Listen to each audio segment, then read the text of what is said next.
Ambiance très chaleureuse pour cet accueil de Michel Barnier dans sa famille politique, il l'a répété plusieurs fois. Absolument, c'était une ambiance évidemment chaleureuse parce qu'il y avait un vrai sentiment de fierté d'accueillir un Premier ministre qui est issu de nos rangs, mais aussi un sentiment de gravité parce que la situation est quand même inquiétante. La France est au bord, hélas, d'une situation budgétaire catastrophique. Et dans une situation inédite, il faut le dire, parce qu'aujourd'hui, à l'Assemblée nationale, aucun groupe politique, ni même coalition, ne réussira à atteindre la majorité absolue. Et donc, il va falloir composer, il va falloir travailler avec les autres groupes.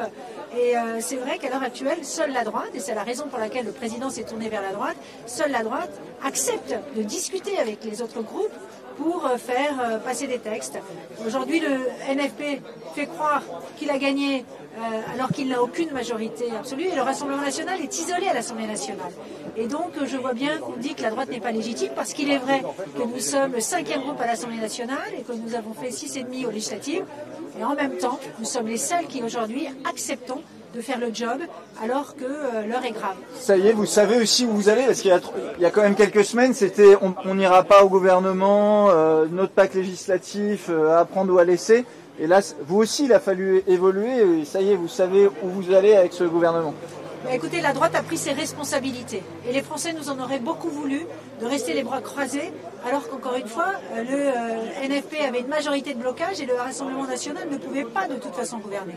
Et donc, c'est vrai que nous avons assumé nos responsabilités et que, par ailleurs, il faut le redire, ce sera un soutien, vigilant parce que nous voulons que la feuille de route qui avait été préparée par Laurent Wauquiez et Bruno Retailleau, le pacte législatif puisse être suivi sur la maîtrise des comptes publics, sur la maîtrise des flux migratoires, sur évidemment tout ce qui concerne la revalorisation du travail au détriment de l'assistanat. Sur tous ces sujets, ce sera un soutien, mais vigilant évidemment. Pour vous, par exemple sur l'immigration, c'est la version LR qui doit s'appliquer. Si c'est pour rester sur le texte qui a été en grande partie censuré par le Conseil constitutionnel, ça ne servirait pas à grand-chose d'aller au gouvernement sur ces questions-là? Écoutez, encore une fois, je le redis, c'est le pacte législatif qui devrait en partie être pris.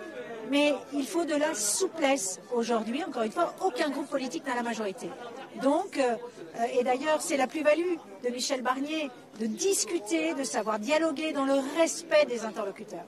Donc il ne faut pas provoquer, il faut essayer de fédérer. Et je pense qu'il est l'homme de la situation pour essayer de fédérer des majorités qui, pour l'instant, ne sont pas d'accord sur parfois l'essentiel.